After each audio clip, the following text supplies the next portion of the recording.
Hi guys, and thank you for coming back to my channel. If you haven't subscribed, make sure you hit that subscribe button and make sure you give this video a thumbs up.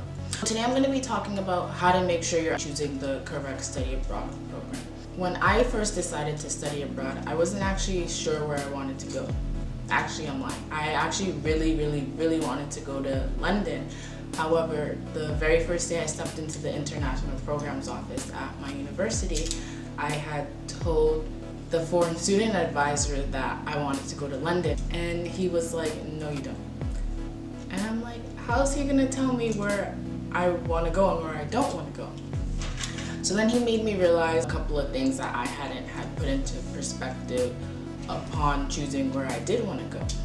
He began to ask me a few questions like, what are my favorite foods, what's my favorite season, what do I like to do if I speak certain languages. So I told him my favorite food was Chinese rice. And then he's like, you don't like Chinese food. I was like, how's he gonna tell me again what I like and what I don't like? So then he was like, are you interested in going to China? And I said, no. He's like, why? I thought you liked Chinese food. And I told him, well, I do, but I've just never had an interest in going to Asia. And he made me realize that the food that we eat in America, which we think is Chinese food, isn't really Chinese food. We don't eat what we would order in a local Chinese restaurant. So he made me realize the cuisine in certain countries. He made me realize language and climate. And when I told him I like hot weather and sunny weather, he made me realize I actually don't want to go to London because it's never sunny in London, and everyone knows that. Your major. A lot of people oftentimes get discouraged when trying to go abroad because they think going abroad will stop them from graduating on time, or they often think that I won't be able to take the classes I need to graduate in a foreign country. Well, that's wrong. Because I'm a sociology major, I was actually able to take courses that fulfilled my major requirements. However, there are some programs that allow you to not only take courses in your major if you can't, but other courses that will go towards your graduation requirements at your university. So don't be discouraged because you can do it. All you have to do is just make sure you go through all of the courses that that program offers and make sure that your advisor looks them over and gives you the go-ahead that they can count for your major or for electives or whatever. As long as it counts, you can do it. If you're going abroad for language purposes, you want to make sure that that host country actually speaks the language you think they do.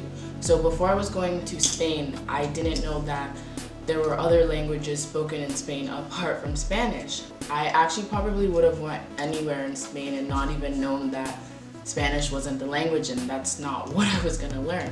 For example, in Barcelona they speak Catalan, and in the northern part of Spain they don't even speak Spanish. You just want to make sure that if you are going for those purposes, they actually speak the language that you're aspiring to learn. Familiarize yourself with little things like that that seem little, but they're actually big. They're bigger than what you think they are. Another way you would make sure you're choosing the right program is based on price. If you're also trying to inquire as little depth as possible, what better way is there to go to a foreign country and pay as little to nothing, or pay something under what you're paying for at your current university? Picking the right program ultimately came down to the program price.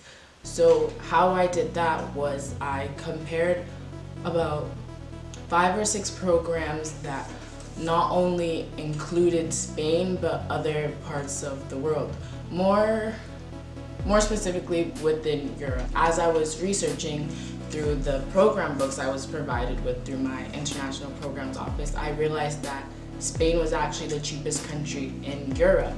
Going to Granada, Spain through ISA was the best choice for me. However, ISA is not the only study abroad program there is out there.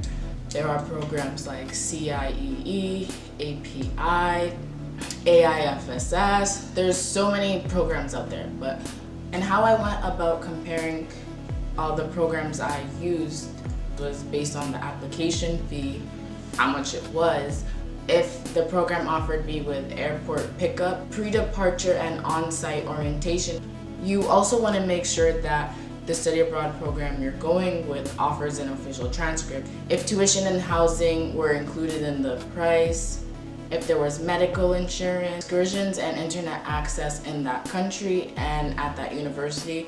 You want to make sure if you'll be needing a visa or you won't be needing a visa. So if you are, based on choosing your program, you want to make sure that if you absolutely have no idea how to go about the visa process, your program helps you with it. Also, if you're interested in volunteering, you might want to check if the program you're going with has volunteer opportunities. Volunteering would actually look good on your resume. You want to make sure that you're actually doing something while you're out there other than obviously studying. The most important thing you actually want to make sure is if your financial aid at your university that you're currently at can be applied to the program price. I know a lot of students that I met that weren't in ISA were actually able to use their financial aid to pay their program fee going abroad. And I'm pretty sure after you've watched this video, you will have known which exact program to go with, because I've highlighted so many key points, and if I missed something, if you have any questions or anything, just comment and let me know.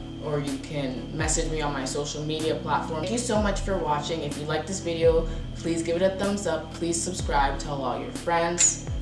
Just share it.